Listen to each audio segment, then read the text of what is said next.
Welcome to the People Behind Property podcast, brought to you by Orion Real Estate. We explore the people, the stories, the leadership shaping our industry. Today, I'm joined by someone I've known a very long time. Needs no introduction in real estate circles, Matt Scafidi, I should say, director of Abode Advocacy Group, with over 18 years' experience, called over 1,000 auctions. He was a former director at Noel Jones Mitcham, Jealous Craig Whitehorse. Matt has built a reputation as a high performer on both sides of the transaction. Today, he's representing buyers and sellers, helping clients navigate through this market, and is very successful as an advocate and sort of come out of nowhere and is one of the best out there. Mate, thanks for joining us, mate. Thanks, Andrew. Yeah, good to see you. Pleasure to be Looking here. fit. Yep. We go back a long way, you and I. We do. I was looking forward to having you out. I had some notes here, but I don't know how much of this I'll use because we do know each other pretty well. But we'll talk a bit about your fitness journey as well and the transformation that you've had there and some of your challenges health-wise and what you've done there. You know, you've gone from selling and you've been number one agent, you've been number one REA agent, Everyone's number one agent. REIV. What I've always found with you is your marketing, what you do, it's just so consistent. You literally outmarket everyone and did so. Back when you were a real estate agent, you were over $1 million writer. What's prompted you to start representing buyers and sellers and moving away from like traditional real estate? It's a natural sort of progression a little bit. The sales grind, and it is a grind at times. Anyone that's listening or watching or whatever will understand that it's been in it for a long time. Yep. You're in lounge rooms until 8 o'clock, 9 o'clock at night, trying to convince vendors to list with you. And it got to a point where I was thinking whether I'd sort of was done with real estate or whether I was going to continue but in a different way. And I sat down with my wife, and Tanya sort of said, listen, you've come too far. I've been in it for 15 years. And she said, surely, you're not done. There's other things you can do. Yeah. So at that time, she actually said to me, have you thought about advocacy? And I thought about that for a while, and it sort of felt right because it allows me to do the things that I enjoy most, and probably avoid the things that I didn't enjoy about real estate in the end. And as I said, that was the dog eat dog of it. And as we've sort of seen over the past few years, there's been a lot of negativity come out in the real estate space about some people getting themselves into strife and all that sort of stuff. And the buying side is a much more transparent transaction in the sense of the clients that I represent now will tell me their whole situation. Vendors very rarely tell you their whole situation. Yeah, that's right. Yeah. They hold things back, and probably rightly so. But on the buying side, I feel that people needed some advocacy, needed some people to guide them to ensure that they weren't falling into some of the traps that we see many buyers fall into as sales agents. And the buyer agency industry in Australia is sort of 30 years young. So it's reasonably new. I wanted to get into it earlier, so I had a grounding and had that experience, and I've had the ability to be able to be mentored and reach out to many advocates within the industry. And it's just a much nicer side, to be honest, to work. We all sort of work collaboratively. We will refer business to someone in the West or someone in the North or whatever it may be. And you'd never see the blue company sending the red company a referral. On the other side. That's right. So it's been a really good change. But I do think that the experience of being a selling agent prior is certainly very valuable when you're on the buying side. Yeah, I think from an outsider looking in, I think that's what's probably catapulted you to a real force as an advocate. I think there's a lot of advocates out there that may not have even been an agent. Oh, a lot of them were plumbers last week. And that's right. and now they're buyers agents because they did an online course type Whereas, thing. the posture that you have, people want that, Yeah, listen, I think that understanding the process from start to finish, from the vendor side, the buyer side, the agent side, is very, very important to be able to get that right. Was there a point where you kind of realised, buyers don't really get supported, they're not really looked after, they're just kind of like an afterthought, that you thought you could make a difference there? Or 100%. I'm not going to stand back and say that I looked after my buyers as a selling agent Of course not. perfectly. Yeah. I avoided dealing with buyers as such because my role in the team was to um, deal with the vendors Yeah. and bring vendors on. So get business and Yeah. bring that in. And I had other people in my team that managed the final inspections and managed the private appointments and all those type things. It's been really refreshing to go onto the other side, and I attend every final inspection now. I attend every inspection. I meet my clients. I talk to them regularly, and it's given me, I suppose, a second life in Yeah. real estate. Yeah. Yeah. I mean, I think too, like obviously you and I worked together. I worked for you. With me. With, Yeah, yeah. with. We know what you've been through, some adversity, and Yep. as Tom would say, when some gifts come badly wrapped, and I don't know how much, we probably don't need to delve into that too much, but it's got you to this place now where you're running your own show, and there was always seen to be other people involved, and I think Yep. this was your destiny in a lot of ways, running your own show, and that's what you always wanted. I think business partnership's hard. It is, and I have no animosity to anyone that I've been in business with, and Yeah. whether they do with me, I don't know. But at the end of the day, it is hard because it's one of the strangest relationships that you'll ever have because they know pretty much everything about you. They know about your health, they know about your finance, they know about your family and That's right. and your education and everything they know about you, Yeah. but you're not ever really friends a lot of the time as well, and and your closest friends don't know some of the things that your business partners know. Yeah. So for me to be able to go out and do my own thing, it was a progression, but I wouldn't have wanted to do that without doing what I did prior. I wouldn't have had the experience. I wouldn't have had the confidence, Yeah. and I wouldn't have had the ability to be able to do so at my age now, and with the experience behind me. I'm comfortable running a business, and marketing that business and being able to make decisions really quickly in Yeah. that business Yeah. as well Yeah. to benefit my clients. Yeah, it's awesome. So, I mean, going back to the Noel Jones Mitchum days when you were running that business, and I haven't really ever seen you waver around how you go about marketing yourself. Mm. And now the way you're marketing through a boat advocacy group, it's never changed. I don't think I've seen anyone more consistent with their marketing. Yeah. How do you approach that? Like, what are you doing? Because no one can keep up with you. It's just the fact. Oh, listen, I just think that consistency is the key. Yeah. And it's one of those things that, they talk about it in bike riding, when the guy's bum in front of you is getting smaller because he just keeps pulling away. And Yeah. that's the way I've always sort of seen it in marketing, is that I want to be that guy pulling away all the time. Yeah. People try and imitate, and they try and copy, and they take ideas, and that's fine. I got no problem with that. That's all marketing. Yeah. No one's ever come up with an original marketing idea. It's always been sort of taken from someone else and adapted into their sort of Yeah. tone of voice and all Yeah. that sort of thing. Yeah. What I've always known, and I learnt this from James Tosterman when I sat down with him when I first started in real estate. And I sort of said to him, I said, why do you open up these call sessions and allow us agents to come in and hear your dialogue and your scripts and everything else? And he said, well, it's really simple, Matthew, because 99% of you won't do anything with it. And that's Yeah. what I always have believed in marketing, because, someone might take an idea that you've come up with and start running with it for a week or 2 weeks. Like, how many real estate agents have you seen saying, this is my weekly market update? Yeah. And I'll be doing this weekly moving forward. And then in 3 weeks' time, you're like, well, what happened to the weekly market update? It's gone. Yes. It's not Yeah. consistent. And you've said that to me a few times as well. Yeah. Yeah. And, and that's the thing. And being consistent is the most important part. You've got to continually remind people what it is you do for a living. Yeah. Because otherwise, you can't get angry if you're not doing your marketing and you're not reminding people of what it is that you do, and then they go and sell their house with somebody else because they go, oh, that's right.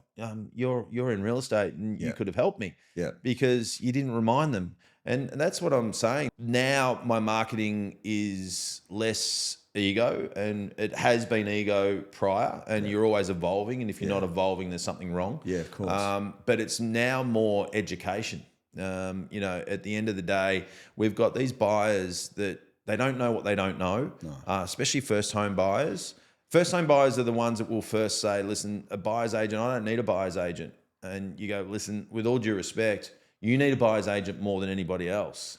And they go, but I can't afford it. And I go, well, can you afford not to have one? Because if you go and spend, an extra 10 or 15 or 20 or $40,000 on a property that you didn't need to spend, or you buy something that you didn't get full due diligence on and you've bought somebody else's problems, well, that's going to cost you a lot more than my fee. Yeah. So I think that consistency is key. Putting out information that can be learned and used. And the TikTok platform, I've learned from my daughters, is very much a platform of education.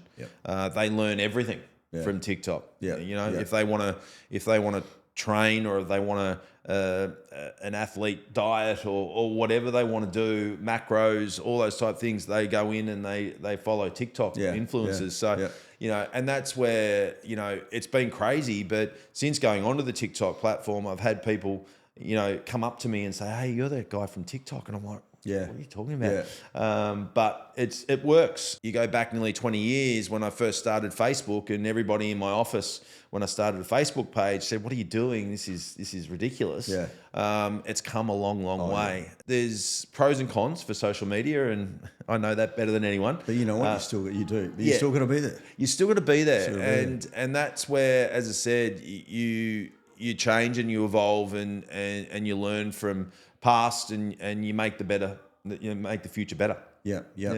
You do a little bit in the automation space with your marketing. Like, what are a couple of the things that work really well for you? I use ActivePipe. And I don't think there's another buyer agent around that uses ActivePipe. We used to use it when we were in real estate, and we used to use it really poorly. We used to, find Andrew would come through and open for inspection. We'd get your name, we'd get your number, we'd get your email address, we'd add you to that ActivePipe, and you would get new listings every single week. Even after you bought a property, you'd still get new listings, which makes no sense whatsoever. No, well, it gets annoying. It gets annoying, and people unsubscribe. But what I've done in my business now is that if you contact me and say, Matthew, it might be 10 o'clock at night, and you might say, Matthew, send me an email, I'm interested in your buyer advocacy service. What I'm going to do, even if I am sitting on the couch watching the footy or whatever, I'm going to add your name, add your number, add your mobile, and email into my CRM, and that will trigger immediately. The minute I put a category of potential new buying client, you will get an email straight away explaining our services, explaining our fees. Because that's the other thing too, that we've got set fees. But you're extremely transparent with those fees. 100%. I can get on your website and see everything. Yeah, correct.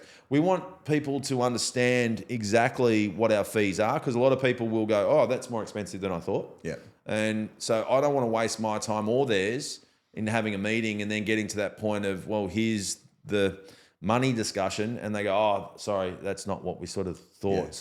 I give them that, and then for the next 3 weeks, they'll get another email with a video educating, showing them how we help, all those type of things. And that's just all automated. That's all automated. So, obviously in the meantime, I'll have a chat with them, and I'll have a buyer discovery meeting with them and all those type of things. But it's just a fail safe to make sure that we capture the data, that we give them information, and it's valuable information, and they want to know what services we can help them with. They want to know what price that's going to cost them.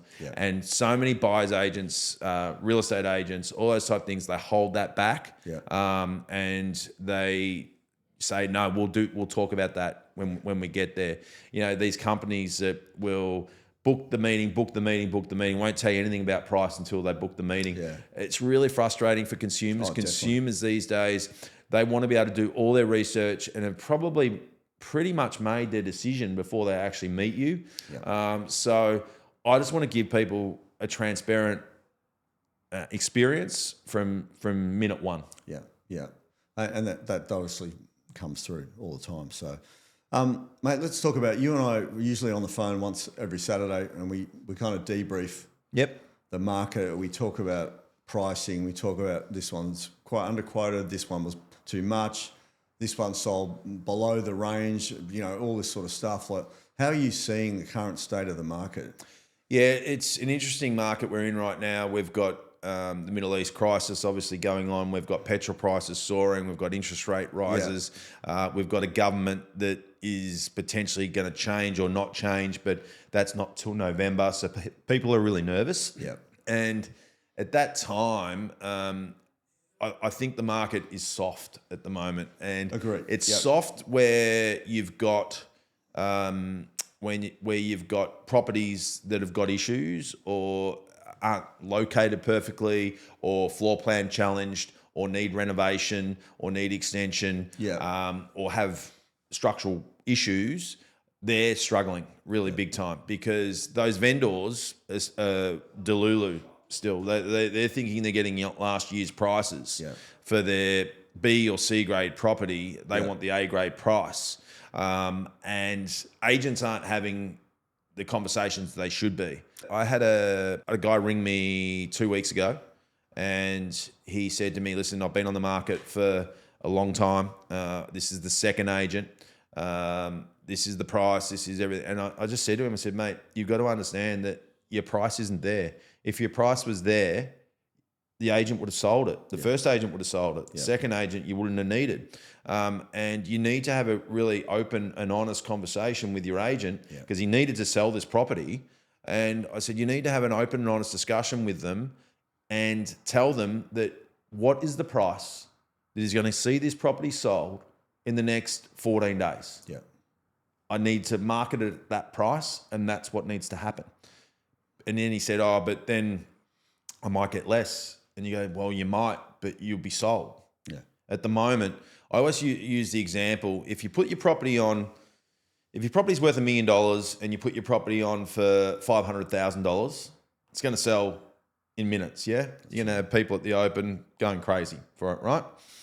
If you put it on for $1.5 million and it's worth $1 million, you're not going to have anyone through the door. You're not going to have any interest, no repeat inspections, no building inspections, no one at the auction, all that type of thing. Listen, between the 500,000 and the 1.5 million is the sweet spot, and the sweet spot is $1 million. Yeah. And currently you've got it on from 1.1 to 1.2.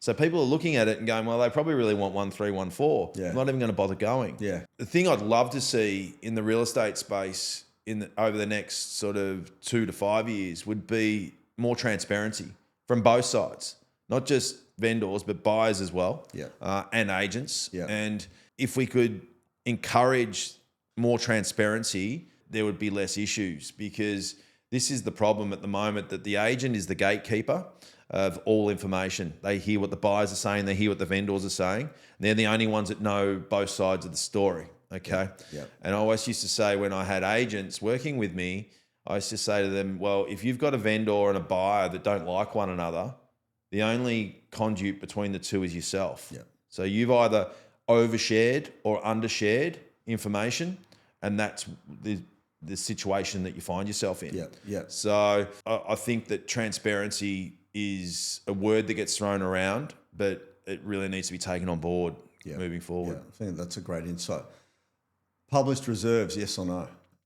Published reserves, no, not 7 days out. It's crazy because I can tell you now, I'm dealing with a buyer right now that there's an auction on Sunday.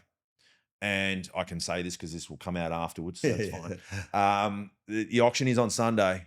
We may or may not bid still, right? We're waiting on a pool inspection report. We're waiting on a building and pest inspection report. We're waiting on a contract review. We're waiting on all these things. And this could fall over and make this deal not move forward for us. Yeah. And that vendor who thinks that we're coming along at this particular point in time, we might not. You might not. And if that's the case, and they've had to set their reserve, their auctions on Sunday, if they had to set their reserve last Monday, it can change dramatically. That's right.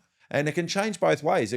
Buyers can drop off and buyers can come on. Yeah. In short, no, I don't think the 7-day rule I think it's ill-conceived and ill-informed. But I do think that there should be the ability for the auctioneer to share the reserve at the auction. once all the information has been received, they know who's arrived, they know who's Yep. turned up.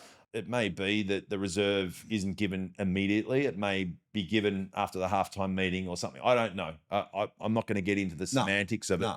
But I do think there needs to be more transparency around that, because we all do know that, if the reserve's 1.5 and it passes in at 1.480, You'd like to think not, but yeah. most agents, I won't say most, there's a number of agents who will go out and say the reserve's 1.55 or 1.6 to have some overlap. And I'm not going to say I haven't been guilty of that in my past life either.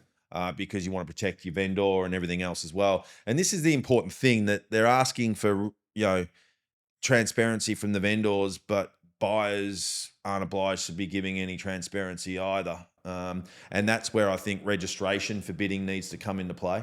They're talking about this anti-laundering stuff and what have you as well. Money laundering, that's coming in. I think that if that's the case, then the buyers need to be registering. They need to be showing that they've got proof of funds and all those type of things. That should be running from July 1 when AML kicks in, really. We'll see. We'll see. Should the vendor be providing a building and pest? No. Why? Because they've got a conflict of interest. It's as simple as that. There's some great vendors out there, and I know that I've dealt with some that would be 100% transparent on the issues that their property may have. And then there's others. My wife runs a staging business. She's had vendors say, can you put a rug over that wet spot or whatever on the floor or whatever it may be? Can you hide this on the wall? All that sort of stuff. And they've just got a conflict of interest. It makes you wonder why the government thinks that's a good idea. Well, unfortunately, and I'm not picking on the Labor government. Because if I'm a buyer, I'm going to get my own building and pest, so I don't trust that one. Correct. And I can tell you now, every client I've spoken to about when that announcement was made that it may happen, because it's not legislated yet, let's face it, it may happen. They've all said, no, I would still get a building and pest inspection. I had an agent say to me yesterday that our building and pest inspector, he goes, wow, your guys are much more thorough than the other one we had through. 2 buyers getting building and pest inspections. We've got one that's really, really thorough because we're not going to deal with anyone that isn't. And the other buyer, they don't know what they don't know. They could have just gone on, seen a couple of Google reviews and said, we'll get this guy in.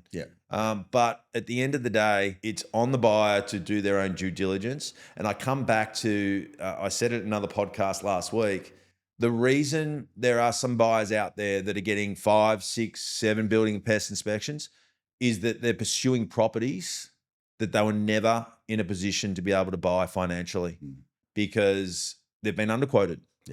And that's the systemic issue that we're seeing. If we weren't underquoting and we were quoting correctly, then these buyers wouldn't be going to get a building and pest inspection. Correct. And the other thing buyers do and make a mistake on, and it's not always the agent, they try to avoid talking to the agent. They will get a building and pest inspection sorted. They'll tell the building and pest inspector, do not tell them who it's for. I want to be anonymous. That's great to be anonymous. But what that means is that they're not actually getting all the information.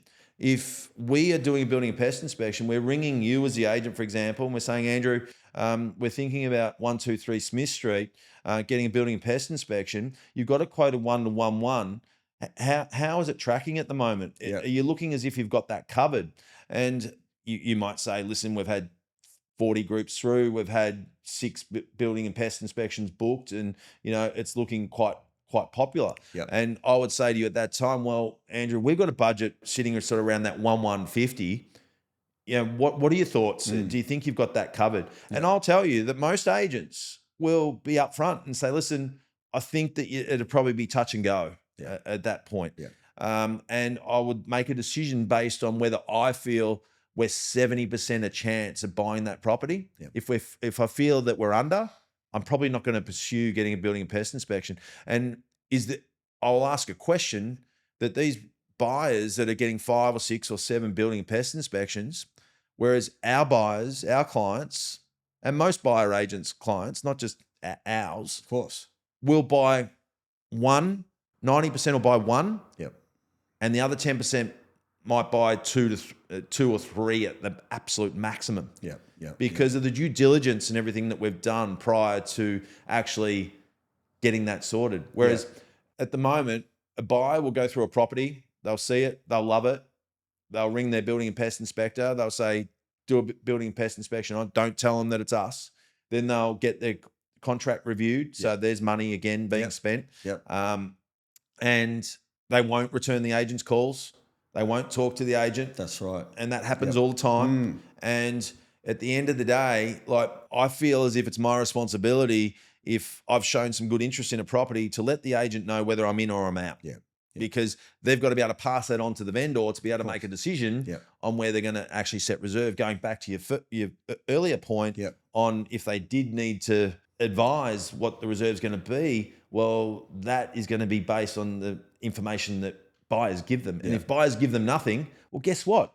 They can't be transparent. No, So that's right. It's both ways. It's both ways. I think it's a really good point. I reckon, so the first two government changes you've said no to, I reckon you're going to say yes to this one, and that is compulsory reporting of price.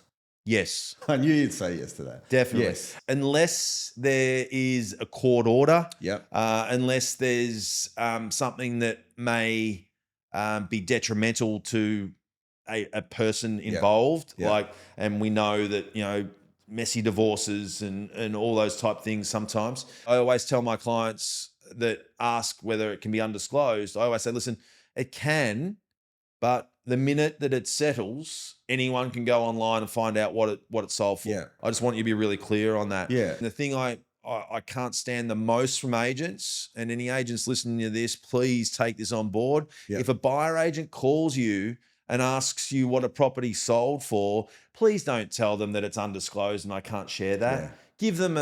Give them an idea at least. It doesn't need to be the exact amount. It's an industry courtesy, isn't it? Correct.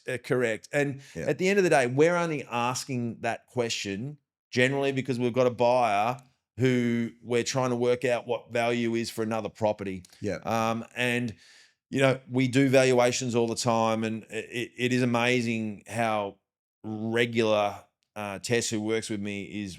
We did it a little while ago. She's within 2% of being correct on her valuations on what properties sell for. So if we can get it right to within 2%, I don't understand why agents can't be getting it right within 10. Yeah. The data is really, really important for buyers and sellers to be able to make their decision on where they're setting reserves, where they're setting their budgets for properties, all those type of things. Yeah. Awesome. Great insights there, mate. Let's pivot real quick. Your health journey. And look, and I know you've got your staging business with your wife, and it's Mecca Styling, if anyone's interested. Mega Property Styling. Mega Property Styling. I've watched you over the years. You're absolutely destroying high rocks at the moment. Don't know about that. Well, I think you're out there, you're having a crack. So what was the motivation? You've had some health challenges in there as well. Yep. Where's that coming from? September 24, my wife was angry at me every single morning for keeping her awake, snoring the night before, pretty much. So the start of the day wasn't great. Yeah. And I thought to myself, I need to do something about this. I went to the GP. GP sent me to a specialist. I did a sleep study. And the general person, the average person will stop breathing 5 times an hour when they're sleeping. I was stopping 80 times an hour. So I had severe sleep apnea. I was diagnosed with that, and I was told that I needed to wear a CPAP machine pretty much for the rest of time. Yeah.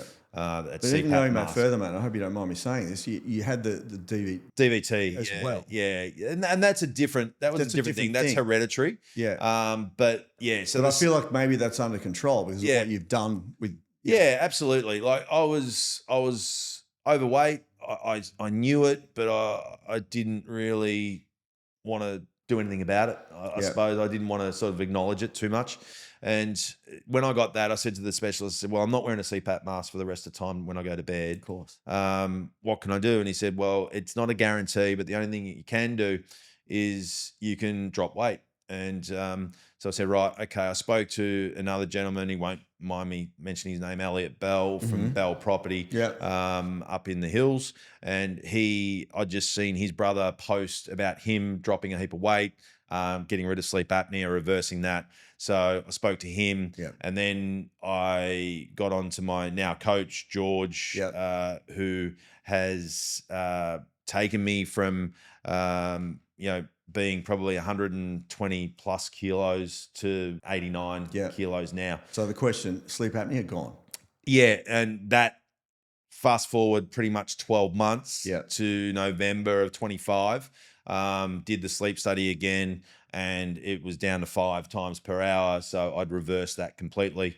And in the meantime, lost 32 kilos, felt better in myself, felt better every morning waking up next to my wife who had a good night's sleep, got my food right, got my training right. And even the thing that probably I wasn't expecting but happened was I haven't had a drink now for 6 months. Not that I was an alcoholic by any means, but I used to give it a fair nudge, as you'd know. We've been out a few times. Yeah. I now see my health more important than that. If I go out now, I have a couple of zero beers, and I'm all good. So, so that's a very short thing, but over the past 18 months, that's been a real focus and continues to be a focus. I've got a lunchbox in my car at the moment with I had my morning tea before I came in. I've got afternoon tea there. I've got some lunch. I'm all set because I knew I'd be on the road all day today. So I'm thinking sort of in advance for that, and making sure that I'm all set for it. I'm not going to be eating the wrong things and doing the wrong things. Awesome, mate. Well, look, congratulations on all your achievements with your health. Thanks. What you're doing in a boat advocacy group is incredible. If you're looking for an amazing advocate, Matt is your guy. You can find him online pretty much anywhere. It's been a great conversation, mate. I think some of the insights around where the industry and the government changes it, I think you made some great points, and I think we all need to take note of what you said today. Really appreciate you being on People Behind Property podcast. Thanks for joining, everyone. If you like this episode, share, follow, whatever it is that you might be, and we'll look forward to seeing you on the next one. Thanks again, Matt. Thanks. Appreciate it. Thanks, Andrew.